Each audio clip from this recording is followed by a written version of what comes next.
Morning came, and most anglers had slept very well. That can't be a good sign. Yeah, we had a rud and a tension tonight. Between. Although a bit of a rude awakening to get up for the rud was very impressive, I have to say. It was over 3 pounds, I think. Yeah. But at least it means there's activity in the swim. You know, I'm actually fishing quite a lot of maggots in the spod mix, which is normally a very, very good winter cold water tactic. It's about the one thing that gets carp moving around when nothing else does. And it's definitely a sign that the fish are starting to move in the area and get active in the area, so it wasn't necessarily a bad thing. And then this morning I had a take just as it was getting light. Initially the fish was kiting left and moving quite well, but there's quite some weed bed out in the front of the swim. It's like dead weed from the winter come down, and it's got lodged in there. So we've been out in the boat, tried to move it by going behind it against the obviously direction it was swimming in there, and then obviously feeling the line, see if we can see any moving as well.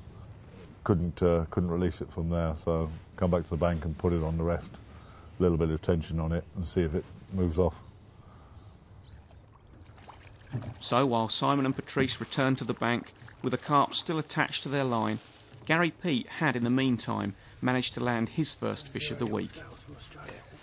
When me and Lee fished together, I traditionally fish the right-hand side.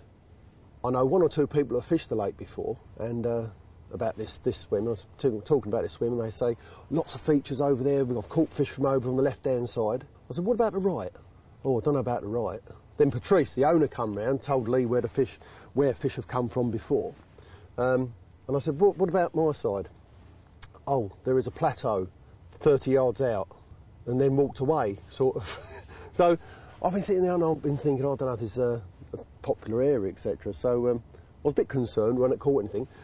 And today, this morning, we got up and it was quiet. There's nothing had happened all around the lake. We understood there was only two fish out, I think. So I was going to decide to put a zig rig out. So I was just tying a zig rig up, and the rod I was going to pull in was my far right. And I'm sitting there tying it up. I just put the bait on, and off it went. It went trundling off, went down, picked it up. I was playing it for about 3 or 4 minutes, and old Jacko, he said, you got one on there? He thought I was winding the rod in to cast the zig out. So I was quite pleased. It was 37, quite chuffed, yeah. Because Lee caught on a lot of hemp, we decided to just put a load of hemp out with a handful of tigers. And all night, so I had a bream and tench, and they're all at it down there. And I thought I'd better wind in, just in case it's all got tagged, just have a recast, straighten the rigs out. I pulled that right-hand one in, and it was in silt. I'm fishing down on the bar, and I want to get quite close to all the bits down the bottom. I think I'd gone a little bit too far, so when I recast, I just set it about a yard back, and it was a harder landing. Yeah, the hook was right down. Jacko was trying to unhook it, he had his hand right down there. Look at that. Gorgeous fish. Yeah, but I had no action last night. Well, I had a little bit of action, I think it was from probably from small fish and whatever, but no sort of carp bites, and didn't really hear anything in there. I saw one jump this morning, right round to the left. I mean, most of the fish I've seen or heard have been round in the bay to the left, more in front of where Simon is and Patrice is. So, and obviously they're getting some action, so quite a few fish around there. But now we see what today brings. With a pile of hemp jars, he's getting slightly bigger.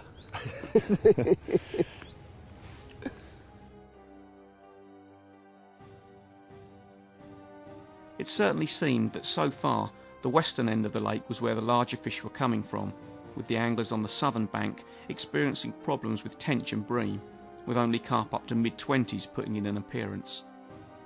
For Simon, though, there was still the matter of a hooked carp that needed to be resolved, so it was time to get back out in the boat.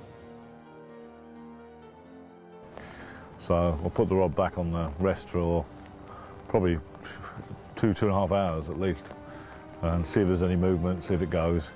Eventually we decided it wasn't going to happen that way, so we took the boat out and see if there's been any movement from the fish again. And as we got behind it to pull in the opposite direction, it started to give a little bit, the weed.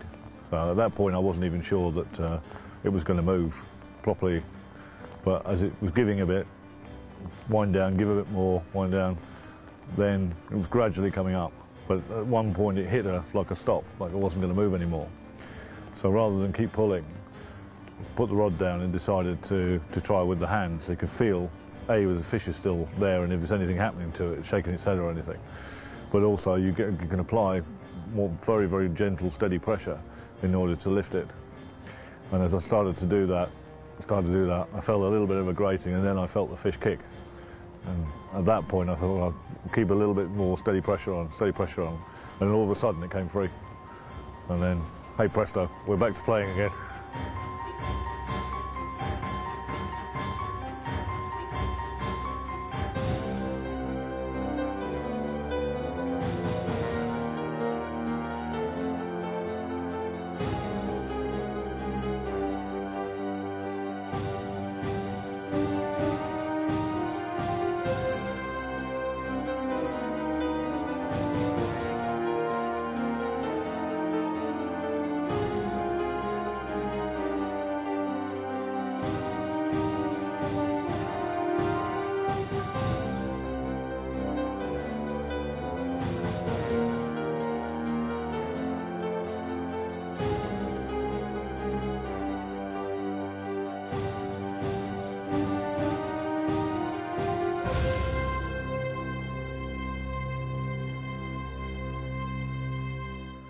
And played out. It was a really good fight, actually, because I think he'd been sitting in a weed recovering for 2 or 3 hours at least. So, and then eventually we netted the fish, got it to the bank, and it was actually one that had been a little bit on the missing list from the lake.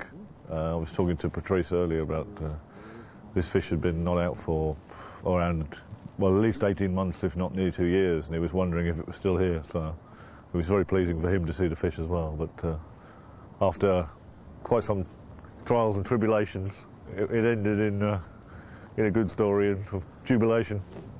And also, I've got to say, it's, for me personally, although I've done some boat work, to actually go through that process, you know, having a fish weeded, going out in the boat, putting the rod down and waiting, you might have thought it's weeded, it's snagged, the fish is gone, you pull for a break, but after all that time, the fish was still there.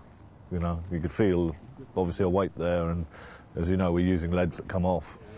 Excreting the maggots I put in. That's a good sign.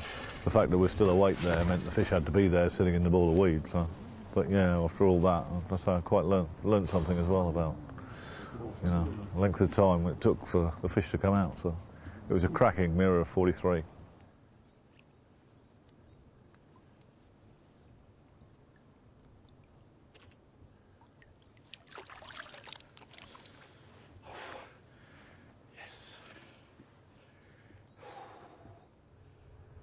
Whilst it was elation for Simon at managing to land his once weeded carp, for Mark and Miles there was yet more frustration, with another night without carp passing. They had some fish though. Well, tench and bream, innit, at the minute, so... yeah, it's, we expected a few fish last night, felt really confident, but it didn't materialise, so... I don't know, we're going to probably put a bit more bait out in a bit, aren't we, on the rods. Definitely on the 2 further out. And I feel confident they'll be the ones that will rattle off if they're going to go tonight. They've got towards it 12 o'clock tomorrow. Hopefully it'll go by then. If it doesn't, I'm just going to take the gamble along and I'll leave it.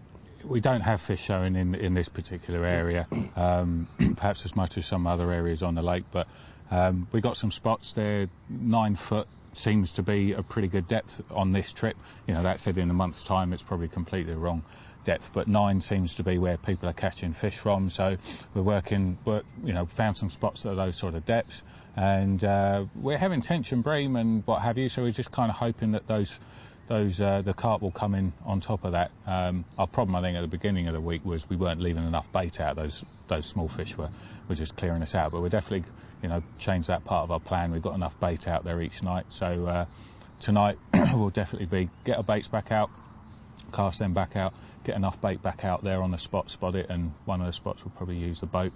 And fingers crossed for tonight. I'm going to try a choddy kind of just off the spot in the weed. I think most people are fishing in the clear spots, and perhaps, I don't know, the fish are being sort of warier on those clear spots. So I'm going to try a bait just up in the weed, just off the spot. But you just got to keep working it. It hasn't really worked for me this week. I haven't really connected with too many fish, but you just got to keep trying. You never know when it will come good. And there's an awesome stamp of fish in here, so there's no point in giving up. You never know when that 50 is going to come along. So yeah, fingers crossed. We're still staying positive. While we've got rods in the water, there's a chance of catching. All carp anglers find that things are against them at times, and it is a cliche, but staying positive is absolutely vital.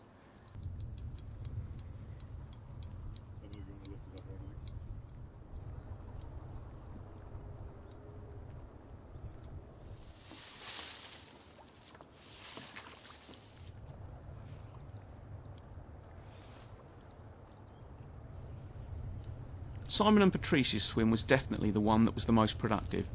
Not only were they getting the bigger carp, but also the most. It seemed that local knowledge had certainly played its part, as you would expect. However, Lee Jackson was still managing to hold on to the hat, but with one more night to go, at this rate Simon and Patrice would be knocking on the door. Whether their newfound confidence had rubbed off on any of the other anglers, however, was still up for debate.